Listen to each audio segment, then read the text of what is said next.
नमस्कार दोस्तों, आप देख रहे हैं रोहतक आलोक न्यूज़ में सुमित राठी।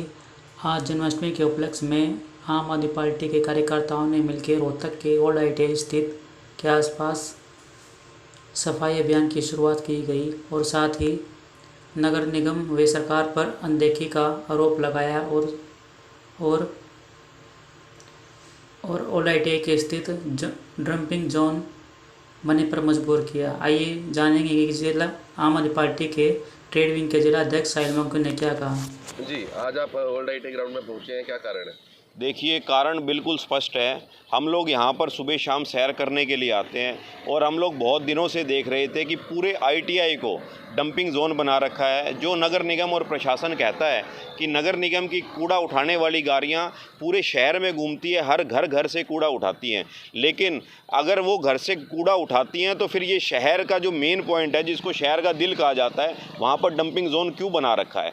मैं और जसबीर तो हम अक्सर यहाँ पर आके वॉक करते हैं, हमारे सारे साथी शाम को वॉक करते हैं, लेकिन हम लोग ये देखते हैं कि भाई क्या नगर निगम और प्रशासन अपना काम मुस्तैदी से कर रहा है या नहीं कर रहा। लेकिन जब आज अति हो चुकी थी तो हमें अपने साथियों के साथ ये कूड़ा उठाने पर मजबूर होना पड़ा। ये एक सिंबॉलिक है कि भाई सरकार को, नगर निगम को, प्रशासन को पता चले, क्योंकि आप देखिए यहाँ पर शहर के ये जो ओल्ड ITI ग्राउंड है, इसके चारों तरफ VIP एरिया है। DLF यहाँ पर है, बैंक कॉलोनी यहाँ पर है, ऑफिसर कॉलोनी पीछे है, Jagdish colony, Chiniot colony, Gandhi camp, इधर शिवाजी नगर, हाउसिंग बोर्ड, प्रीति, मतलब दर्जनों कॉलोनियाँ यहाँ पर हैं। और सुबह शाम जो है लोग यहाँ पर सैर करने के लिए आते हैं, स्वास्थ्य लाभ लेने के लिए आते हैं। लेकिन आपने ये देखा कि इस पार्क के चारों तरफ यहाँ पर कूड़ा ही कूड़ा हो चुका है। पूरे ओल्ड ITI ग्राउंड को डंपिंग जोन बना रखा है। अब आप बताओ, कोई बुजुर्ग यहाँ पर सैर करने आएगा तो वो स्वास्थ्य लाभ लेगा या कोई बीमारी लेकर घर जाएगा। आप देखो, डेंगू मलेरिया वैसे फैल रहा है, पूरा पीक पर है उनका डेंगू मलेरिया का सीज़न। उसके बाद ये बताओ, ये जो प्लास्टिक है यहाँ पर, इसमें आग भी लगाई जाती है। अब आग लगाने से वो सारा धुआं, कल रात को हम मौके पर मौजूद थे, आग लगी हुई थी और सारा धुआं आसपास के कॉलोनियों में जा रहा था। अब जो बुज़ुर्ग हैं, बच्चे हैं, वो अपने मतलब कि उनको बीमारियां होंगी या नहीं होंगी।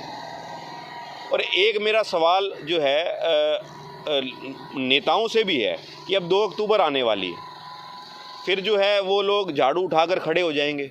भाई, हम स्वच्छता दिवस मना रहे हैं, क्या स्वच्छता दिवस साल में एक दिन होना चाहिए? क्या उन नेताओं को ये नहीं दिखाई देता कि इस शहर के दिल के अंदर रोज़ जो है लोग बीमारियां यहाँ से लेकर के घर जा रहे हैं। उसके बाद आप देखो, यहाँ पर शहीद मदन लाल धिंगड़ा कम्युनिटी सेंटर भी है, जहाँ पर सुख और दुख के कार्यक्रम लगभग डेली बेसिस पर चलते हैं। अब पूरे हरियाणा से लोग जो है किसी के सुख दुख में यहाँ पर पहुँचते हैं। अब वो क्या रोहतक का फीडबैक लेकर के जाएंगे। वैसे एक तरफ तो दावा करता है प्रशासन, नगर निगम, कि रोहतक स्वच्छता के मामले में हरियाणा में पहले नंबर पर है, दूसरे नंबर पर है, हम और अच्छी रेटिंग हासिल कर रहे हैं। क्या इस तरीके से रेटिंग हासिल होगी? सर जी, भी हमने आप देखा कि आप लोगों को रोक रहे थे कूड़ा डालने से जी, और उनको है कि जो आप मिल रहा था कि सब डालते तो हम भी डालते हैं। सर तो आप इसके लिए किसको दोषी मानते? सर इसके लिए तो जो है नगर निगम दोषी है, प्रशासन दोषी है। शहर के बीचों बीच डंपिंग जोन बनाने की ज़रूरत क्या है? एक देखो सर, लोग तो अपनी सहूलत के हिसाब से चलते हैं। हमने लोगों को जागरूक किया, भाई साहब भी और हमारी पूरी टीम समय समय पर यहाँ पर आकर लोगों को जागरूक करती रहती है। लेकिन हम लोग भी जो है पूरा दिन तो यहाँ पर खड़े नहीं हो सकते, इसीलिए आज हमने कचरा जो है यहाँ पर रेडी बुलाकर खुद उठाने का काम किया है। फिर हम इसको जो निगम ने डंपिंग पॉइंट बना रखा है वहाँ पर डालेंगे। आप देखो, जब हम ITI वाला पुल उतरते हैं, शिवाजी कॉलोनी की तरफ से आते हैं, वहाँ पर कोने के ऊपर मैं कहता हूँ कि कम से कम जो है 50 मीटर में कूड़ा ही कूड़ा फैला हुआ है। डबल फाटक वाला पुल है, उसके नीचे कूड़ा। मतलब अगर शहर के बीच में एक डंपिंग जोन है तो ये सारा शहर ही डंपिंग जोन बना रखा है। आखिर प्रशासन की, नगर निगम की नींद कब जागेगी? अब तो इलेक्शन भी आने वाले हैं, अब तो लोगों को सुविधाएं दे दो। हम लोग तो ये कहते हैं कि 1 नेशन 1 इलेक्शन को छोड़ो, यहाँ पर तो हर साल इलेक्शन होने चाहिए, क्योंकि अब इलेक्शन का सीज़न है। शायद नेताओं को, शायद प्रशासन को, शायद नगर निगम की नींद टूट जाए कि वो कभी तो लोगों को एक ऐसा साफ़ सुथरा जीवन जीने का माहौल मुहैया करा सकें जिससे हम लोग खुल के सांस ले सकें, एक स्वच्छ हवा में सांस ले सकें। आप देखो, दिवाली का सीज़न आने वाला है, अब फिर पटाखे चलाए जाएंगे, फिर जो है हरियाणा, बल्कि मैं कहूँ पूरा इंडिया एक भट्ठी बन जाएगा। यहाँ का एयर क्वालिटी इंडेक्स 400 से लेके 800 तक हो जाएगा। आखिर किस समय हम अपने बच्चों को और अपने आप को, अपने बुज़ुर्गों को एक साफ़ सुथरा माहौल उपलब्ध करा पाएंगे? एक साथ ही आपके माध्यम से मैं लोगों से भी ये सवाल करना चाहता हूँ, लोगों से भी निवेदन करना चाहता हूँ कि वो भी अपनी नींद से जाग जाएं। ये कूड़ा फेंकने कोई प्रशासन का कर्मचारी नहीं आ रहा, ये हमारे में से ही साथी जो हैं यहाँ पर कूड़ा फेंकते हैं। और एक लोगों की मानसिकता भी मैं आपके माध्यम से बदलना चाहता हूँ। लोग कूड़े की, नगर निगम की जो गाड़ी आती है उठाने के लिए, लोग कहते हैं कूड़े की गाड़ी आ गई, कूड़े वाली गाड़ी आ गई। अरे सर, वो कूड़े वाली गाड़ी नहीं है, वो सफाई वाली गाड़ी है। कूड़े वाले तो हम हैं, वो नगर निगम के कर्मचारी तो सफाई कर्मचारी हैं।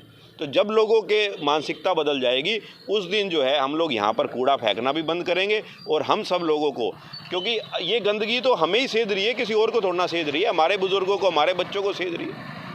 अगर हमने यहाँ पर साफ़ सुथरा माहौल अपने बच्चों को, आने वाली पीढ़ी को देना है तो हमें भी खुद सुधरना होगा, लोगों को भी सुधरना होगा। तो ये फेंके ना ले जा, आवाज़ नहीं आई। वो फर्क नहीं है, ये फर्क नहीं, कौन सा फर्क है? अच्छा, घर से पूरा उठाता हूँ। ये घर का कूड़ा है? किसने तेरी ड्यूटी लगा रखी है? प्राइवेट है। प्राइवेट है। नगर निगम की गाड़ी आती है ना पूरे शहर में, फिर ये डंपिंग जोन है क्या? कोई डालता है, कोई जो ऊपर 2-3 मंजिल का है ना, वो नहीं डालता। यहाँ पे डालने की परमिशन है? यहाँ पे कूड़ा डालने की परमिशन है या नगर निगम ने कहा? किसी ने कहा हो आपने? तो ये डंपिंग जोन थोड़ी ना है। खड्डा भी डाल देंगे। कहाँ डाल देंगे? खड्डा है। हाँ, तो वहीं डालो। डंपिंग जोन कहाँ है? रोहतक शहर में है ना, है ना, रोहतक शहर से आउटर। यहाँ चारों तरफ जो है ना, ये आईसी कॉलोनियाँ हैं। लोग सुबह शाम यहाँ सैर करने आते हैं, बीमार होने नहीं आते। बीमार होने आते हैं क्या? उसके लिए गाड़ी आता है, वो उठा के ले जाता है, इसलिए मैं डालता हूँ। गाड़ी नहीं उठाता। अरे तो घर के आगे भी तो गाड़ी आती है। डाल दो, कोई ना ऊपर रखता है। ऊपर रखता है तो फिर उनके घर के आगे गाड़ी तो आती है, ऊपर से नीचे भी नहीं उतर सकते क्या? फिर ठीक है।